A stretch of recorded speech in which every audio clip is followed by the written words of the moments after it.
Tonight, we descend. On the 10th night, my mirror fell off the wall by itself. No crash. No sound. And inside it, I saw myself sleeping.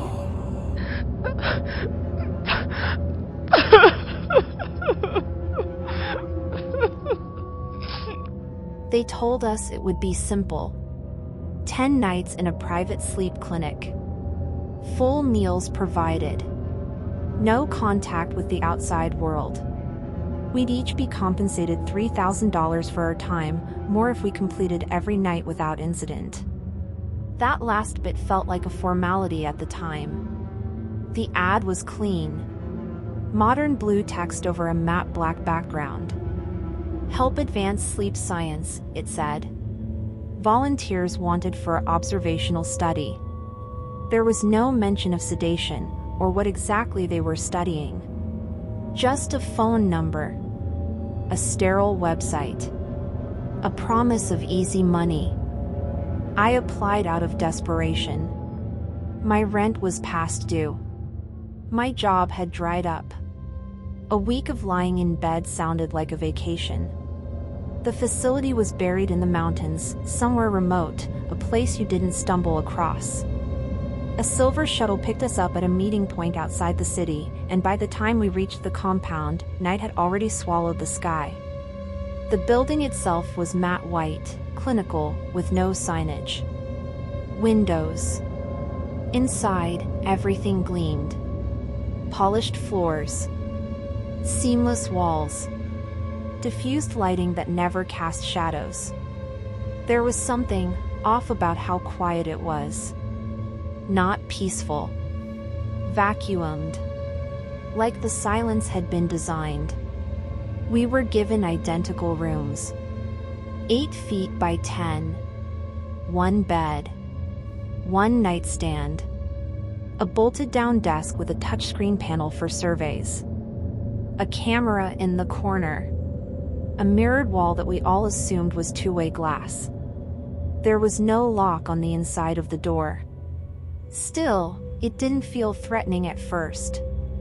Just impersonal. Cold. Like a hotel room someone had scrubbed too clean. I met the others in the common room during orientation. 8 of us total. 4 men, 4 women. We weren't told names, so we shared them ourselves: Trish, Darius, Lydia, Becca, Caleb. I can't remember them all now. We laughed. Joked about how we'd get fat on all the cafeteria food. Wondered how much data they could really collect from a bunch of people sleeping. Then the lead researcher walked in, Dr. Harlow.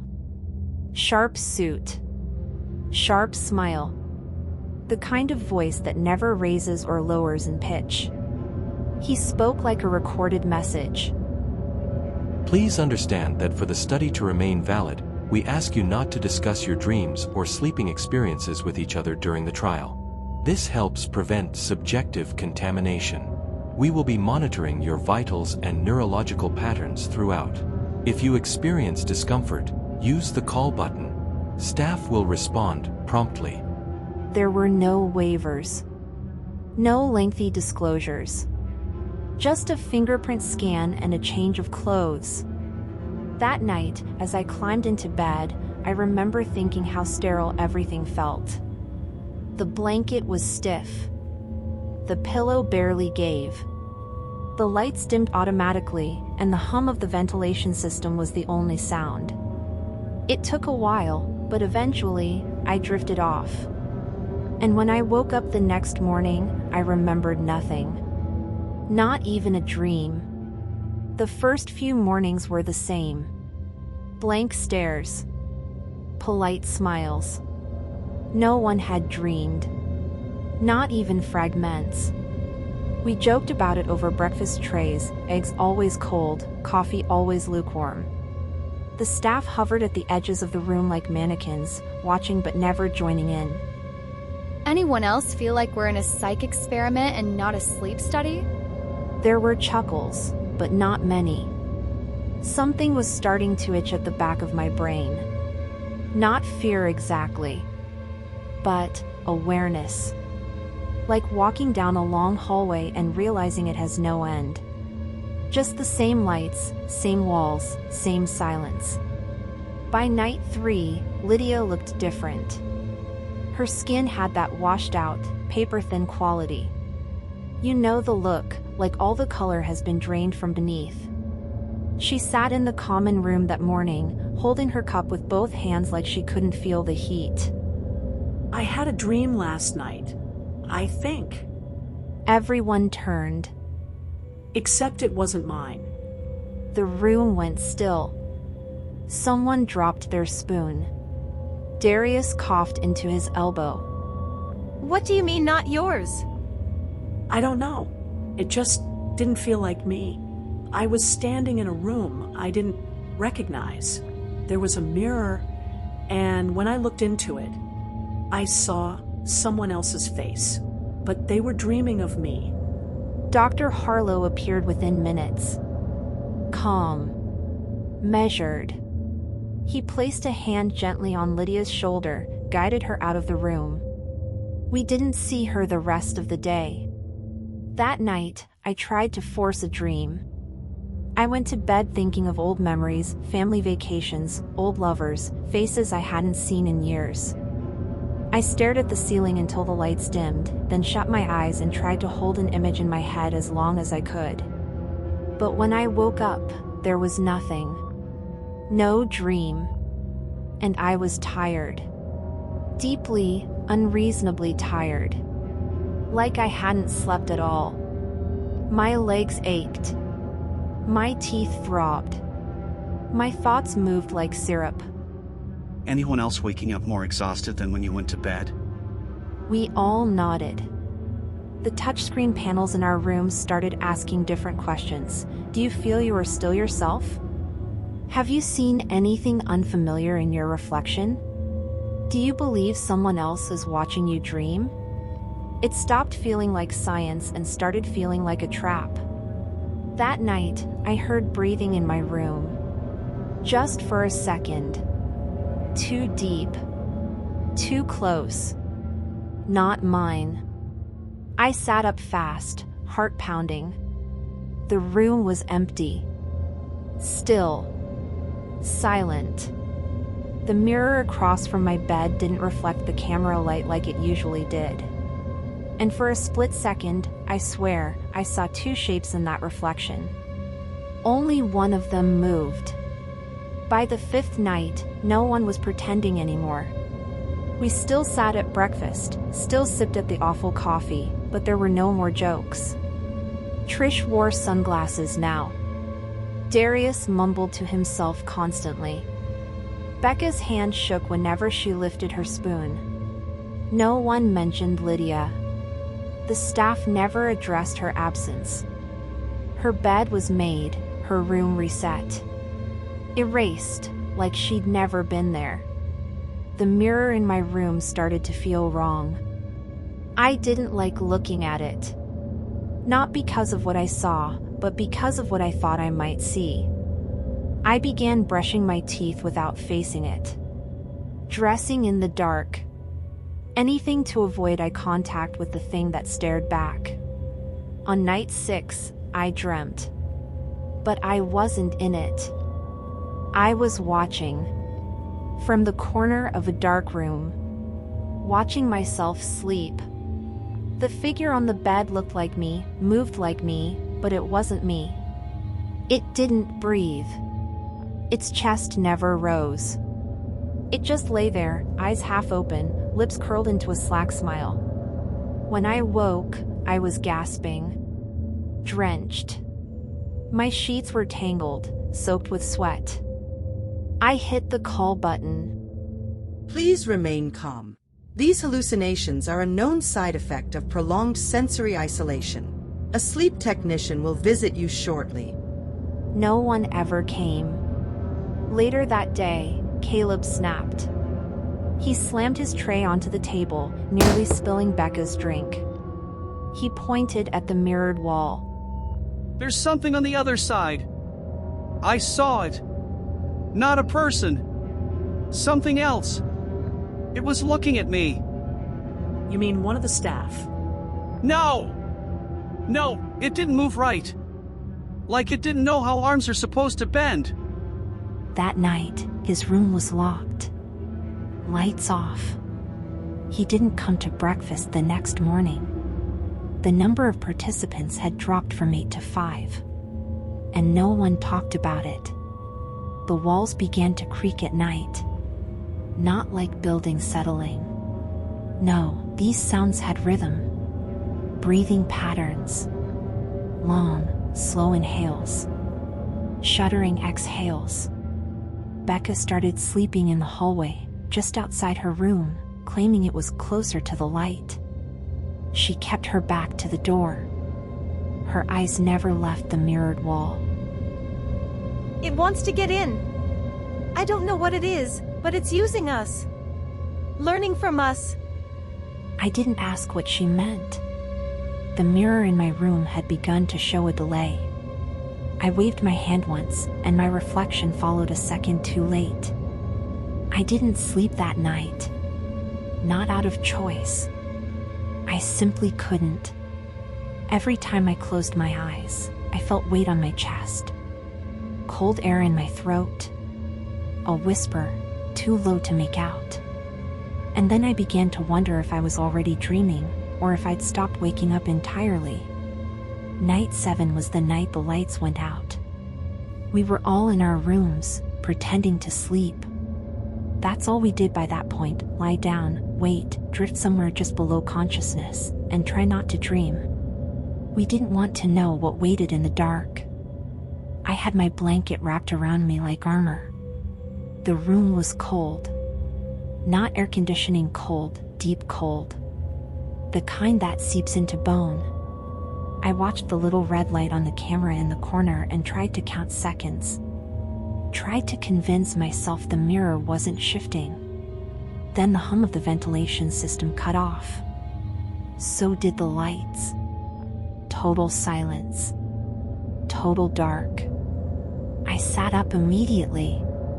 My heart felt like it had jumped into my throat. I reached for the call button, but it didn't light up. No power. The room was a black box. And then I heard breathing. Not mine. Not close. But steady. Rhythmic. Somewhere just outside my bed. Something else was in the room. I froze. The darkness was too thick, too perfect. It swallowed movement. Erased sound. But the breathing continued, long, patient inhalations, like lungs that didn't belong to anything human. Then I heard something shift at the foot of the bed. A weight pressed into the mattress. It was climbing in. I tried to scream, but nothing came. I felt the blankets move, slow, deliberate. Felt cold skin brush against mine. And then, its voice. Don't worry. I'll sleep for you now. I kicked and scrambled backward, slamming my head into the wall. Lights snapped on, suddenly, brutally bright. No one was there. But my bed was still indented. Like someone had been lying there. My sheets were wrinkled on one side. The mirror was fogged, only on the side opposite me. At breakfast, Trish didn't show up. Becca was crying silently. Darius stared at his reflection in a spoon, eyes bloodshot and twitching. I can't tell if it's me anymore. The face in the mirror. It knows my thoughts before I do. None of us had seen staff since the power outage. Food trays still arrived through the slot, but we hadn't seen Dr. Harlow or the nurses since night 6. We were alone. Or we weren't. That evening, I tried to talk to Becca. We need to do something. We need to get out. You can't leave once it knows your shape. She looked at me with a kind of resigned terror. Like a deer that had stopped running and accepted the teeth. I checked her room later. She had covered the mirror with torn sheets, duct taped at every edge. Her bed was untouched. Instead, she had made a nest of blankets in the far corner, facing away from everything. That night, I didn't even try to sleep. I wedged myself into the corner with a metal leg from the nightstand. I waited. And when the lights failed again, I saw it clearly this time. A copy of me. Sitting on the bed. Not breathing. Just smiling. Waiting for me to give up. The final night was different. The mirror had been covered with black cloth, someone else's doing, not mine. The air felt thicker, harder to breathe. The camera's red light was gone. So was the quiet mechanical hum that had followed us since the beginning. The clinic had fallen completely silent.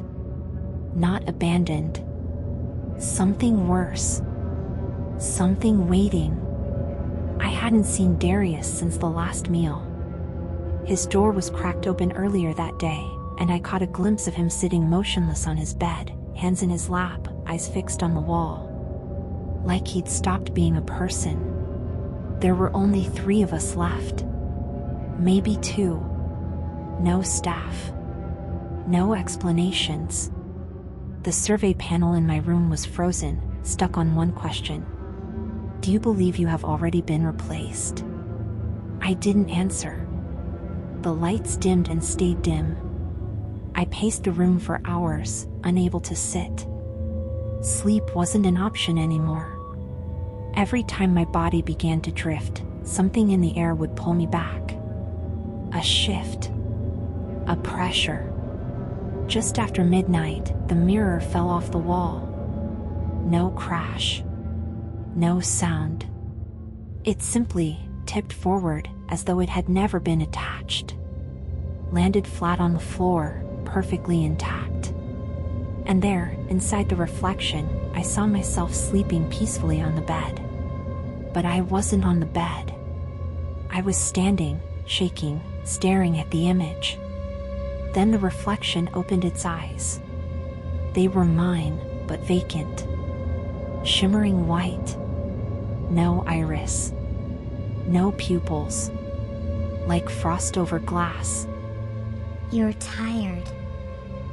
Let me finish it for you. It smiled. I ran. I don't remember how I got out. The hallways twisted. The facility layout no longer made sense. Doors led to blank walls. Elevators opened into dark voids. But something pushed me forward. And then I was outside. The mountain air was sharp in my lungs. I kept running, barefoot, numb, until I saw the main road. A driver picked me up before dawn, a hiker or a hunter, I don't remember. I didn't speak. They found me at a hospital, dehydrated, incoherent. A nurse fed me ice chips while I stared at the TV mounted to the wall. Static hissed between infomercials. I told them about the sleep study. No one could find a record of it.